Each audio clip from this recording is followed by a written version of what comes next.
Welcome to the Bible in Slow English. Today's reading is 2 Chronicles 20.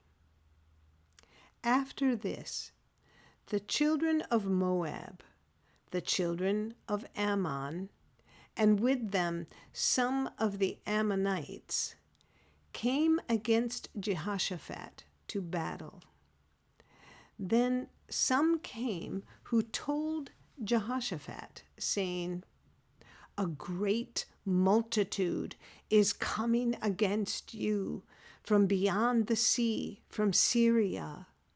Behold, they are in Hazazon Tamar, that is, En-gedi." Jehoshaphat was alarmed and set himself to seek Yahweh. He proclaimed a fast throughout all Judah. Judah gathered themselves together to seek help from Yahweh. They came out of all the cities of Judah to seek Yahweh.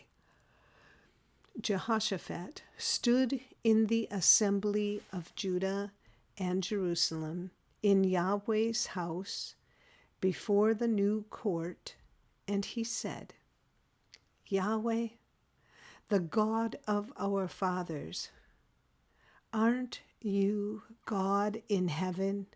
Aren't you ruler over all the kingdoms of the nations? Power and might are in your hand, so that no one is able to withstand you.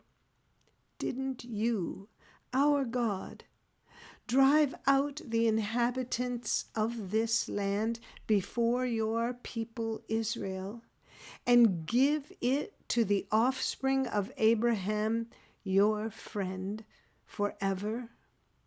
They lived in it and have built you a sanctuary in it for your name, saying, 'If evil comes on us, the sword, judgment, pestilence, or famine, we will stand before this house and before you, for your name is in this house, and cry to you in our affliction, and you will hear and save.'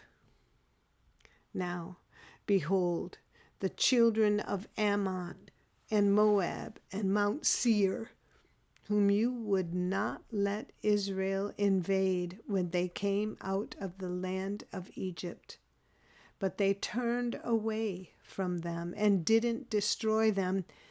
Behold, how they reward us, to come to cast us out of your possession, which you have given us to inherit.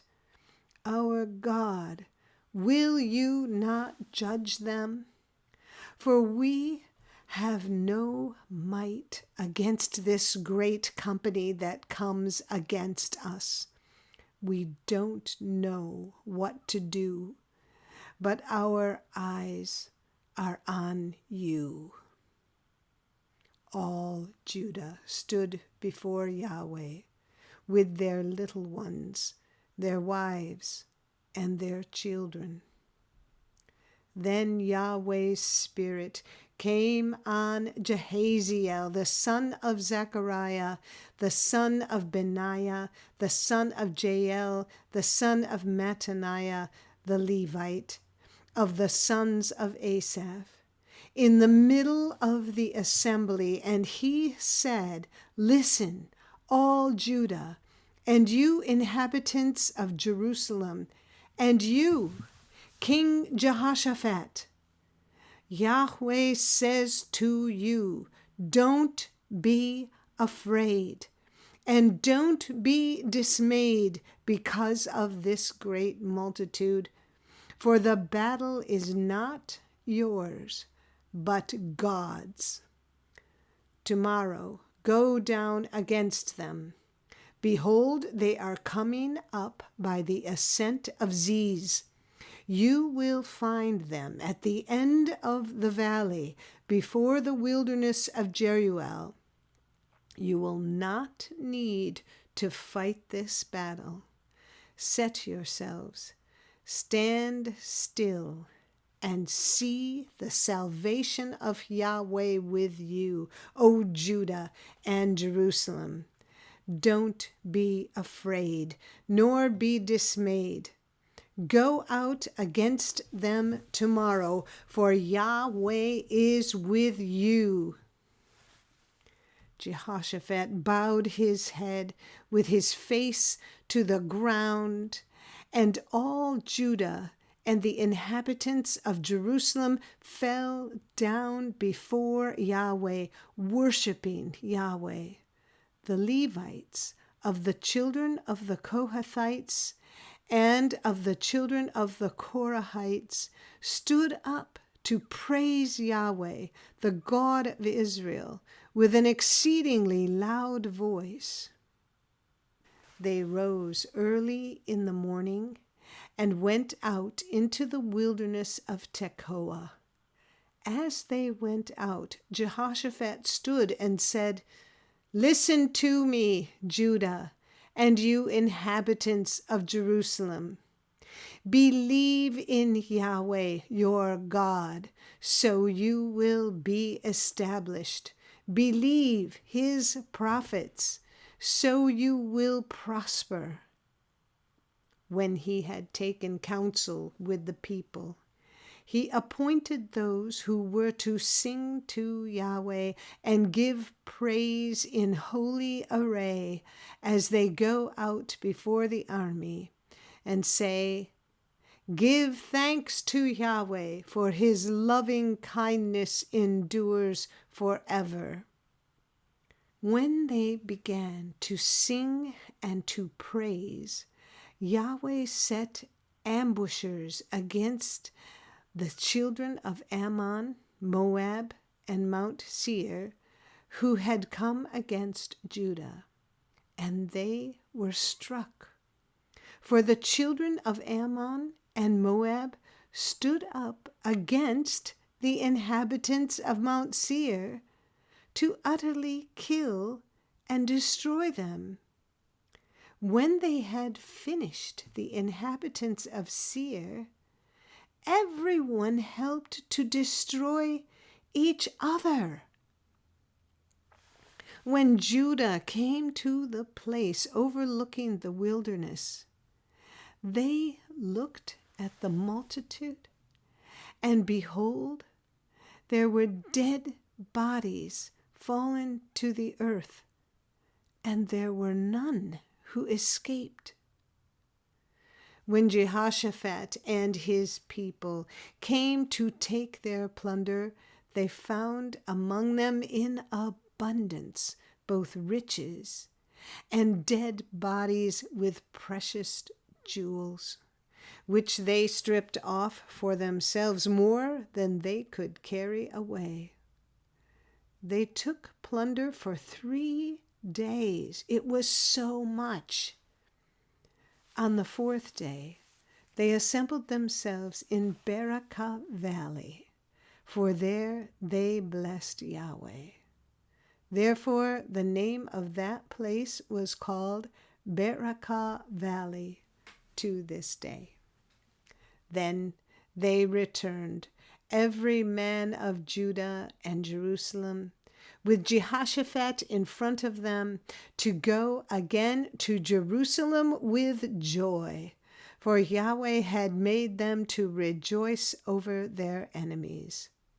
They came to Jerusalem with stringed instruments, harps, and trumpets to Yahweh's house. The fear of God was on all the kingdoms of the countries when they heard that Yahweh fought against the enemies of Israel. So the realm of Jehoshaphat was quiet, for his God gave him rest all around. So Jehoshaphat reigned over Judah. He was 35 years old when he began to reign.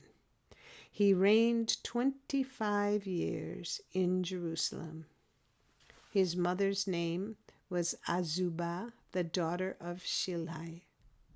He walked in the way of Asa, his father, and didn't turn away from it, doing that which was right in Yahweh's eyes.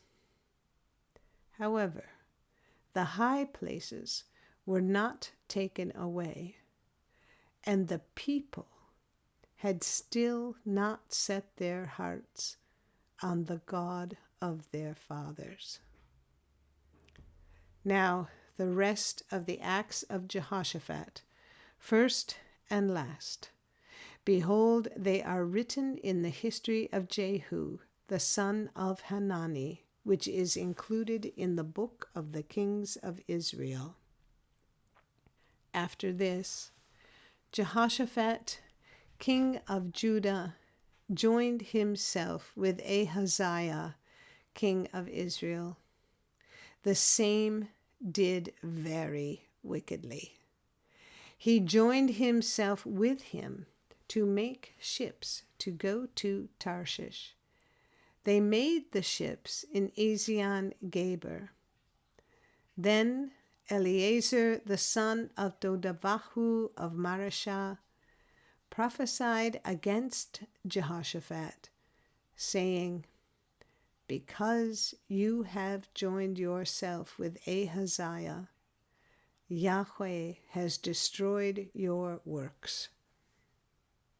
The ships were wrecked, so that they were not able to go to Tarshish. This is the end of 2 Chronicles 20. If you found this podcast interesting or helpful, please like us, subscribe, and share us with your friends. Thank you for listening to the Bible in Slow English. This is Janet Benish, your reader.